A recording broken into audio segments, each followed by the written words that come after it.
Casinos want you to think every free drink or buffet is a thank you for playing. But former employees reveal comps are not gifts, and each one is a calculated investment based on the precise profit the casino predicts you will lose, not what is in your wallet. The real secret? Your THEO score is worth more to the casino than your final win or loss. Regulators call comps marketing, but the formula that decides your rewards is a closely guarded secret, legal, hidden, and designed to keep you chasing perks that cost far more than they appear. What happens when you see the real price behind every free perk? The answer exposes the casino's most successful con, and it starts with just a single number. Every comp offer in a casino starts with a number you never see, your theoretical loss, the THEO. Casinos calculate this with a formula that seems simple on the surface but is loaded with hidden costs. Average bet size, multiplied by the number of hands or spins per hour, multiplied by hours played, then multiplied again by the house edge for your game. Each variable in that equation is tracked in real time, every minute you play. Take roulette as an example. If someone bets $20 per spin, plays 40 spins an hour, stays for 4 hours, and the house edge is 5.3%, here is what the math says. $20 times 40 equals $800, wagered each hour. Over 4 hours, that is $3,200 bet. The house expects to keep 5.3% of that, which comes to about $170 in theoretical loss for the session. The player might walk away up or down, but the system only cares about that $170 THEO. Now compare two players. One loses $300 in an hour, betting small and leaving fast. Their THEO might clock in at $40, barely enough for a coffee voucher. The next player cycles thousands through the system over a long night, maybe only ending down $200, but racks up $1,500 in THEO. That is the player who gets the room, the dinner, and the future mailers. Not because they lost more, but because their numbers predict steady profit. As one ex-casino data analyst put it, "We rated players by THEO, not luck. The system did not care if you won tonight. It cared how much you were supposed to lose, you see it over time." The invisible cost behind every comp is built into these calculations, and the more you play, the more valuable you become, no matter what your wallet says at the end of the night. State gaming regulators treat casino comps as standard marketing tools, not as secret weapons. In Nevada, the Gaming Control Board defines complementary goods and services as legitimate incentives for customer loyalty and repeat visits. Regulations require casinos to log every comp as a promotional allowance, tracked for tax and accounting purposes, but there is no mandate to disclose the THEO calculation or real-time player rating to the public. The formulas that determine a player's worth, average bet, time played, and house edge, remain proprietary, protected as a business advantage. The official stance is clear. Comps are voluntary rewards, not part of the game rules, and disputes over points or offers are handled as civil matters, not as regulatory violations. The Nevada Gaming Control Board's Regulation 5 says that all gaming establishments must operate honestly and maintain transparent accounting, but it stops short of requiring casinos to explain how comps are calculated or what triggers an offer. The American Gaming Association echoes this, describing comps as a way to recognize and retain valued guests, with the mechanics left to each operator's discretion. For players, this means the math behind every free drink or room upgrade is hidden by design. The only numbers a guest sees are the points and perks offered by the loyalty club. The underlying THEO, the predicted long-term loss that drives every comp decision, remains out of view. Regulators permit this secrecy, as long as advertising is not deceptive and all promotional allowances are properly recorded.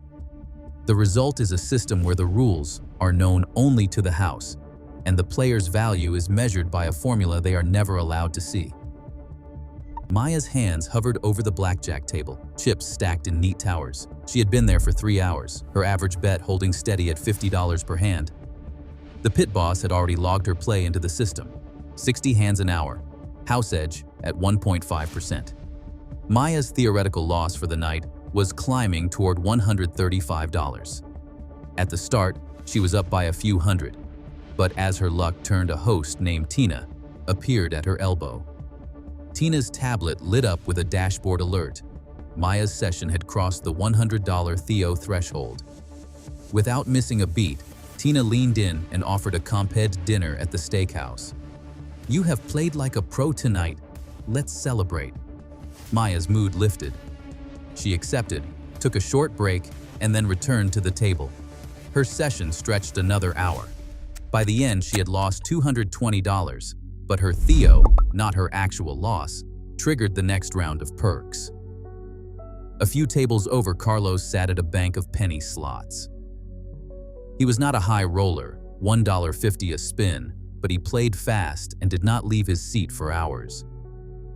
The casino's system tracked every wager, every spin, counting up to nearly $4,000 in coin-in by midnight.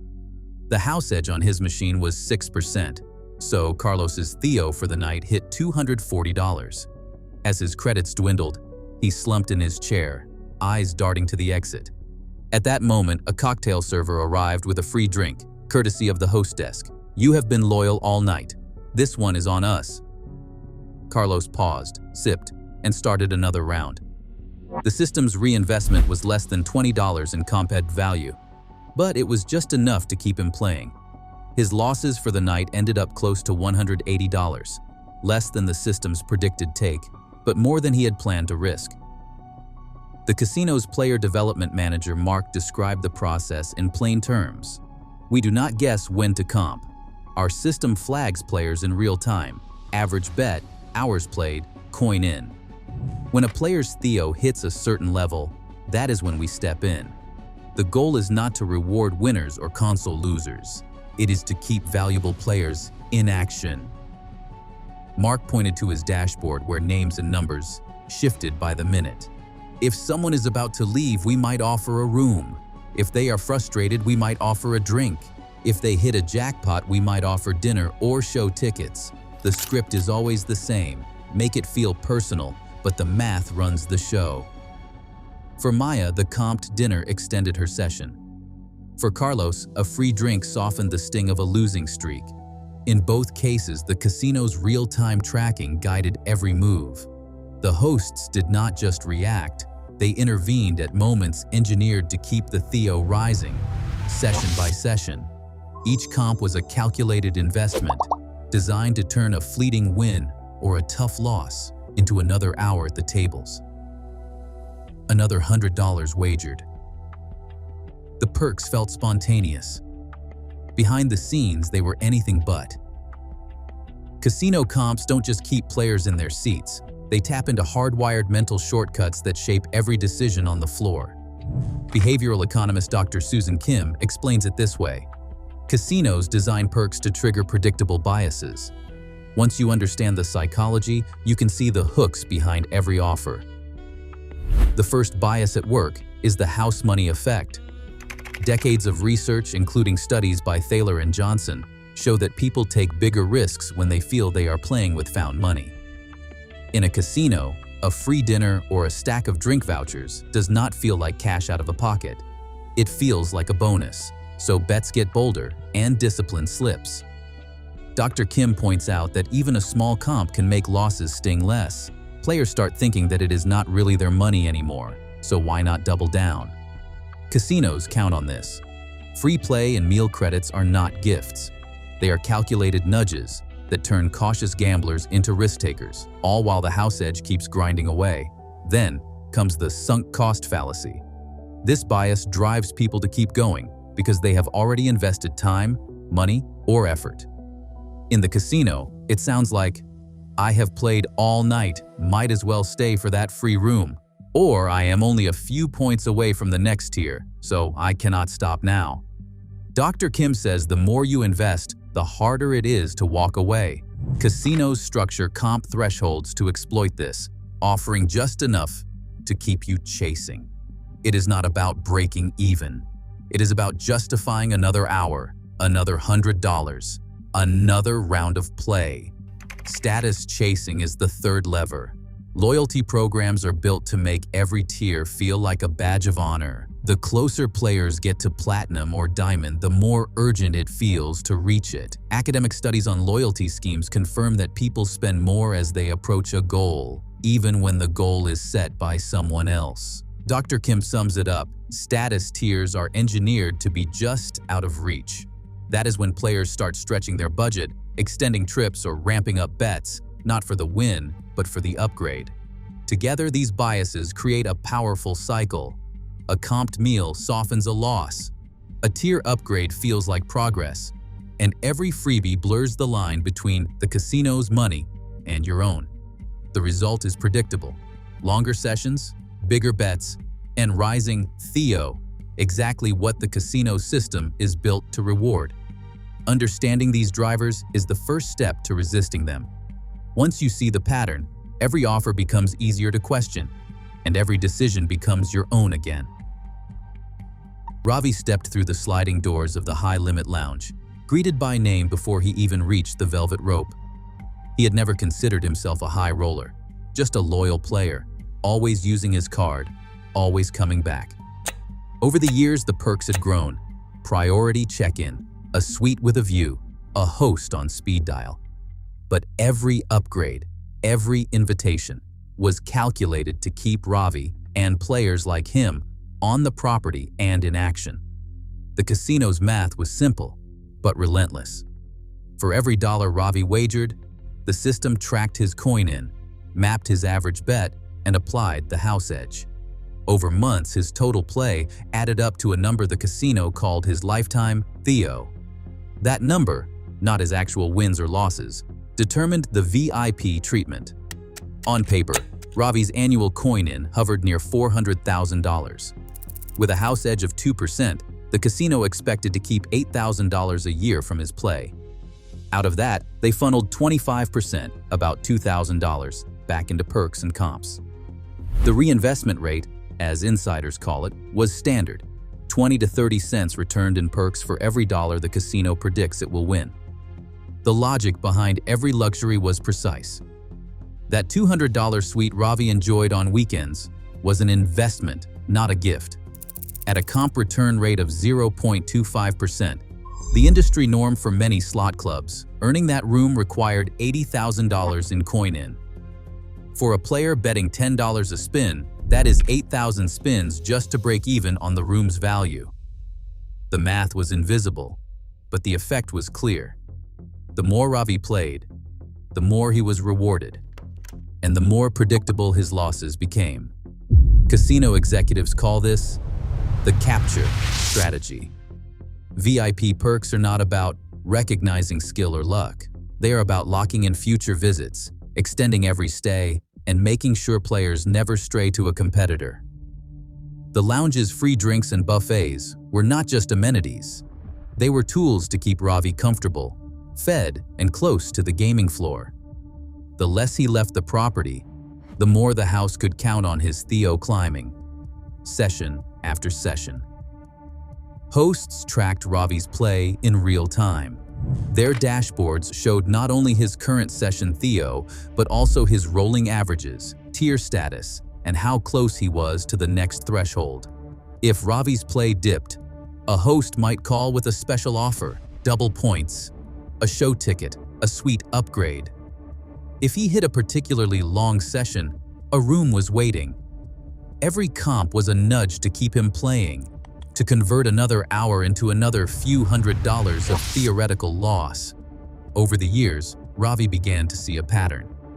The perks he had once seen as rewards were, in the casino's accounting, simply a fraction of his expected losses, prepaid, recouped, and reinvested with every visit. The luxury was real, but so was the price. For the house, a VIP was not the luckiest guest. He was the most reliable source of long-term profit. Anonymous ex-hosts don't mince words. The only way to win at comps is to refuse to play the casino's game. Their advice boils down to 4 rules, each one shaped by years of watching players fall into the same traps, session after session. Rule 1. Never chase comps. Treat every perk as a coupon, not a trophy. A free room or steak dinner is not a reward for being smart. It is a rebate on what the casino expects you to lose. The math is clear. Earning a $200 room often means generating $1,000 or more in theoretical loss. That means hours at the tables, or tens of thousands cycled through the slots. As one ex-host said, if you would not buy the room with cash, do not try to earn it with play. Rule 2. Take the freebies, not the bait. Accept the meal, the drink, the show ticket. But never extend your session or raise your bets to show appreciation. Every extra spin, every extra hand adds to your THEO and increases the house's predictable profit. Hosts are trained to make comps feel like gifts, but they are investments, measured down to the dollar and minute. The longer you stay, the more the math tilts against you. The best players, hosts say, took the perks and walked out, no questions asked. Rule 3. Never gamble to maintain tier status. Tier chasing is where casinos make their easiest money. The closer you get to a new status, gold, platinum, diamond, the more tempting it is to push a little harder and play a little longer. Those thresholds are set precisely to maximize effort and spending. Industry insiders confirm that status perks are designed to be just out of reach, nudging players to stretch budgets and extend trips. The only thing guaranteed by a higher tier is more offers to keep you in action. Rule 4. When you win, leave. Winning feels good, comps feel good. Together, they create a dangerous illusion. I can gamble a little more, because I already got something back. That is how jackpots disappear and why casinos keep the doors open around the clock.